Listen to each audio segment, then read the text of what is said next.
오늘 우리가 함께 읽을 말씀 출애굽기 35장, 요한복음 14장, 잠언 11장, 에베소서 4장 말씀입니다. 자, 오늘 말씀으로 나눌 주제는 성령입니다. 성령의 은혜, 우리를 향한 역사를 기억하고 우리가 힘써 성령을 따라 살아가야 한다라는 겁니다. 자, 먼저 성령은 우리를 돌보시고 지키십니다. 요한복음 14장은 13장부터 시작된 예수님의 고별사입니다.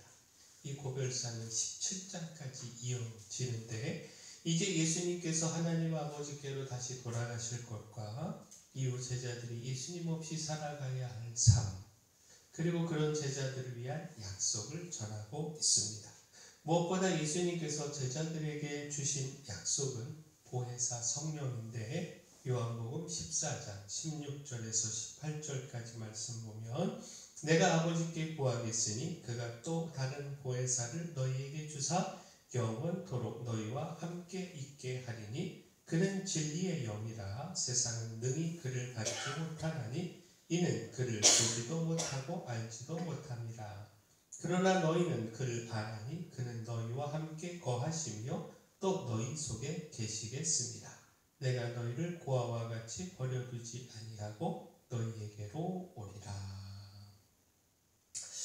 예수님께서 이 땅에서의 그 사역을 마치고 하나님께로 돌아가면 이후 또 다른 보혜사 성령이 제자들에게 주어진다라는 겁니다. 곧 예수님께서 보혜사로서 제자들과 함께하여 돌보시고 지키시고 가르치시고 인도하셨는데 이제 또 다른 보혜사인 성령께서 오셔서 예수님께서 하셨던 그 모든 일을 대신하신다라는 겁니다. 예수님께서 아버지께로 돌아가신다고 결코 제자들을 고아처럼 두지 않으시고 성령을 통하여 제자들을 돌보시고 인도하신다라는 겁니다. 따라서 예수님은 제자들에게 두려워하지도 말고 근심하지도 말라 말씀하셨습니다. 제자들에게 임하셔서 함께 하신 이 성령은 오늘 우리와도 함께 합니다.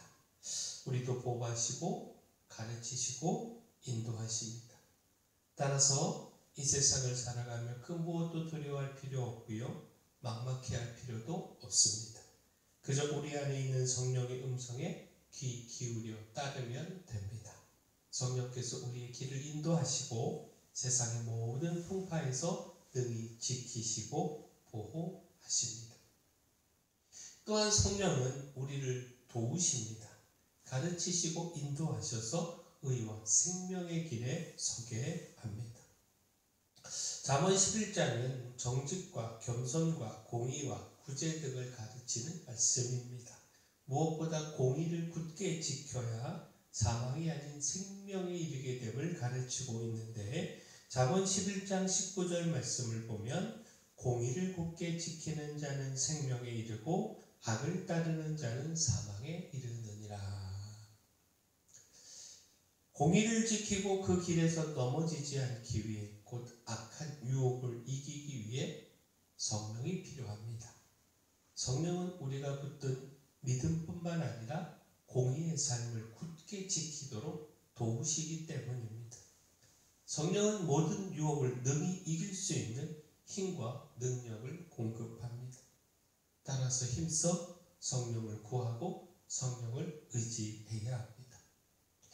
재물은 진노의 날에 무익하고 자기의 재물을 의지하는 자는 패망합니다. 그러나 우리가 구하여 의지한 성령은 우리를 의의 길에서 넘어지지 않도록 우리를 지키고 또 생명으로 인도합니다. 또한 성령은 우리를 감동케 하십니다. 우리를 감동하여 주의 일에 기쁨으로 헌신하게 합니다. 출애굽기 35장은 회막을 위해 백성들이 예물을 드린 말씀입니다. 회막을 제작하기 위하여 여러 물품들이 필요했고 또 모세는 여호와의 명령을 따라서 백성들에게 필요한 물품들을 예물로 드릴 것을 전했습니다. 이에 백성들이 그 물품들을 예물로 드렸는데 주목할 것이 백성들이 그 마음이 감동되어 예물을 자원하여 드렸다라는 겁니다. 출애굽기 35장 21절 말씀 보면 마음이 감동된 모든 자와 자원하는 모든 자가 와서 회막을 짓기 위하여 그 속에서 쓸 모든 것을 위하여 거룩한 옷을 위하여 예물을 가져다가 여호와께 드렸으니.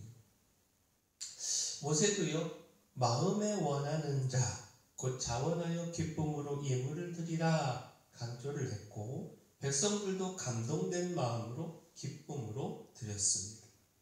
뿐만 아니라 마음에 감동을 받은 슬기로운 여인 곧 재주가 있는 여인은 손수 실을 뽑아 드리기도 했습니다. 자, 결국 무엇입니까? 얼마나 값지고 비싼 것을 드리느냐가 중요한 것이 아니라 마음에 감동하여 기쁨으로 드리는 것이 중요합니다. 하나님은 드린 예물의 가격보다 자원하여 기쁨으로 드리는 마음을 기뻐하십니다. 따라서 중요한 것이 성령입니다. 백성들의 마음의 감동은 바로 이 성령의 역사와 무관하지 않다라는 겁니다. 결국 백성들의 마음을 감동케 하시고 자원하여 기쁨으로 예물을 드리도록 이끄신 분은 성령이십니다. 자, 성령은 우리의 마음을 감동케 하셔서 기쁨으로 주의 일을 행하며 헌신하게 합니다. 따라서 우리가 힘써 구할 것 성령입니다. 성령께서 항상 우리 안에 임하셔서 우리 마음을 감동케 하시고 헌신하는 우리 마음에 기쁨이 사라지지 않도록 이끌어 주시기를 구해야 합니다. 마지막 성령은 우리를 하나 되게 합니다. 우리는 이 하나 되게 하시는 성령을 따라 하나 되어 교회를 세워가야 합니다. 에베소서 4장은요, 성령 안에서의 하나됨과 그 성령께서 주시는 다양한 은사와 직분에 대하여 전하고 있습니다. 따라서 또한 주 안에서 유혹의 욕심을 따라 썩어져가는 구습을 따르는 옛사람을 벗어버리고 하나님을 따라 의와 진리와 거룩함으로 지으심을 받은 새 사람을 입으라 가르치고 있습니다. 성령 안에서 하나됨의 말씀에 주목을 해보면 에베소서 4장 3절에 평안에 매는 줄로 성령이 하나 되게 하신 것을 힘써 지키라. 성령이 우리를 하나 되게 하심을 말씀하고 있고 또 이것을 지켜야 함을 말씀하고 있는데, 자, 성령의 하나됨을 지키기 위하여 성령을 따라 온유함으로 겸손하고 인내하고 용납해야 합니다. 자, 교회 공동체 안에는 다양한 신분과 지위와 가치와 생각을 가진 사람들이 모여있고 또 내 생각을 따르고 내 주장을 앞세워서는 결코 하나됨을 이룰 수 없습니다. 오직 온유와 겸손과 인내와 용납이 필요하고 따라서 이를 가능하게 도우시고 이끄시는 성령을 따라야 합니다. 자, 이처럼 성령을 따라 하나 됨이 중요한 것이 하나 되어 각각의 직분을 통하여 교회를 세워야 하기 때문입니다. 곧 에베소서 4장 11절 12절 말씀 보면 그가 어떤 사람은 사도요, 어떤 사람은 선지자로, 어떤 사람은 복음 전하는 자로, 어떤 사람은 목사와 교사로 삼으셨으니 이는 성도를 온전하게 하여 봉사의 일을 하게 하며 그리스도의 몸을 세우려 하시니라. 곧 교회 안에는요, 다양한 성령의 은사와 일을 통해 주어진 직분이 있습니다. 이 직분과 봉사를 통해 그리스도의 몸, 곧 교회를 세워가야 합니다. 이를 위해 성령으로 하나 되어야 합니다. 성령께서 교회 안에서 각각의 봉사와 직분을 주심은 성도를 세우고 교회를 세우는 일에 있습니다. 따라서 하나 되지 않으면 성령께서 각자에게 주신 이 봉사의 직분을 통하여 온전히 교회를 세워갈 수가 없습니다. 성령은 필요에 따라 그 은사를 통해 각자에게 다른 봉사의 직분을 주시는데 맡겨진 직분은 다르지만 성령을 따라 마음을 모으고 하나 되어 교회를 세워가야 합니다. 성령은 우리를 돌보시고 지키십니다. 우리를 가르치시고 인도하셔서 의와 생명의 길에 서게 합니다. 그 성령을 의지하여 악을 이기고 생명의 이를 뿐만 아니라 우리의 마음을 감동케 하시는 성령의 인도하심을 따라 기쁨으로 주님께 헌신하며 그 주신 은사와 봉사의 직분을 따라 하나 되어 교회를 세워가야 합니다.